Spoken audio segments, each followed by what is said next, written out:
침묵기도는 하나님을 전인격적으로 인정하는 고백입니다. 침묵기도는 하나님의 권리를 인정하는 내어드림입니다. 부르짖는 기도를 넘어서 나의 영혼이 잠잠히 하나님을 바라보는 것입니다. 내 삶의 문제를 온전히 하나님께 맡기는 이 기도를 통해 하나님과 깊은 교제로 들어갈 수 있습니다. 침묵이 아니고는, 조용한 곳이 아니고는 하나님만을 바랄 수가 없습니다. 기도의 불을 켜라 네 번째 시간입니다. 이 시간 영상으로 함께하는 성도님들에게 하나님의 은혜가 있기를 바랍니다. 특별히 이 시간들을 통해서 우리의 기도가 더 깊어지기를 원합니다. 제가 대학생 때 독일어 어학연수 프로그램이 있어서 독일을 간 적이 있었는데요. 이 프로그램을 추천해 주신 교수님께서 미리 가서 유럽 여행을 하고 독일을 가는 게 좋다고 하셔서 몇몇 친구들과 함께 유럽을 여행한 적이 있습니다. 그때 갔던 곳 중 하나가 스위스였는데요.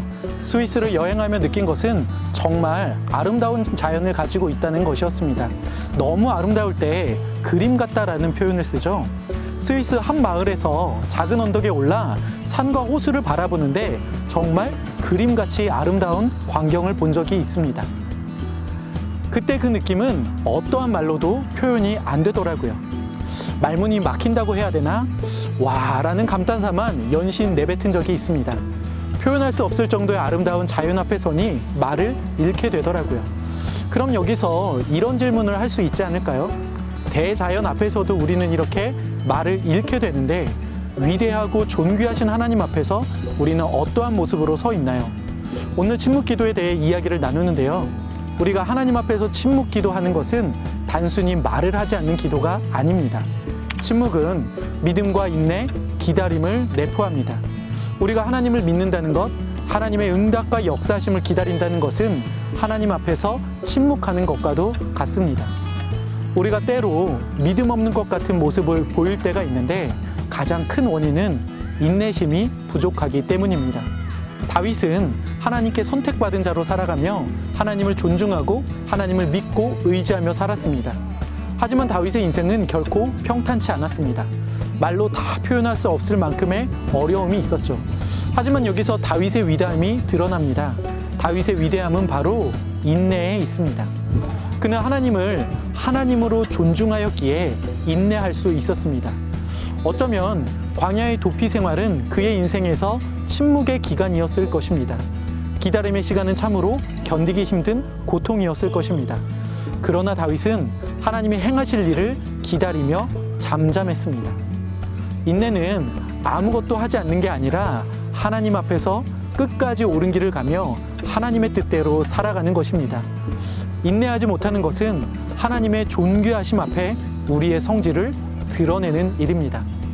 하나님 앞에서 인내하고 침묵하며 존귀하신 하나님을 인정하는 것이야말로 어떤 큰 소리보다 강한 울림이 있습니다. 그래서 침묵기도는 이러한 능력이 있는 기도입니다. 침묵으로 기도한다는 것은 하나님 앞에서 우리가 해야 할 것을 보기 시작하는 것입니다. 우리가 말하는 것이 아니라 하나님 앞에서 우리를 보는 것입니다. 다윗이 시편 62편을 통해 이렇게 고백합니다. 나의 영혼이 잠잠히 하나님만 바라며 내가 크게 흔들리지 아니하리로다. 하나님을 바라보면 흔들리지 아니한다는 것입니다. 믿음으로 인내하며 흔들리지 않고 그 자리를 지키겠다는 선언입니다. 이렇듯 침묵기도는 하나님을 전인격적으로 인정하는 고백입니다. 부르짖는 기도를 넘어서 나의 영혼이 잠잠히 하나님을 바라보는 것입니다. 내 삶의 문제를 온전히 하나님께 맡기는 기도가 바로 침묵기도입니다. 기도란 하나님과 소통하는 것입니다. 그렇기 때문에 일방적으로 떠드는 기도로는 하나님과 교제할 수 없습니다. 우리 신앙의 오류는 열심히 기도하지만 하나님과 교제하지 않는 데서 옵니다. 열심히 기도하지만 하나님의 음성을 들으려 하지 않는 것입니다. 훌륭한 영성은 침묵 가운데서 하나님을 만나는 것입니다. 이를 위해 이렇게 기도해 보세요. 기도를 시작할 때는 마음껏 통성으로 기도하세요. 그 후에 하나님과의 교제 속으로 들어가 보도록 노력하세요. 중요한 것은 하나님을 만나 대화하는 것이기 때문입니다. 우리가 기도하는 이유는 문제를 하나님께 아뢰고 그 답을 얻기 위함입니다.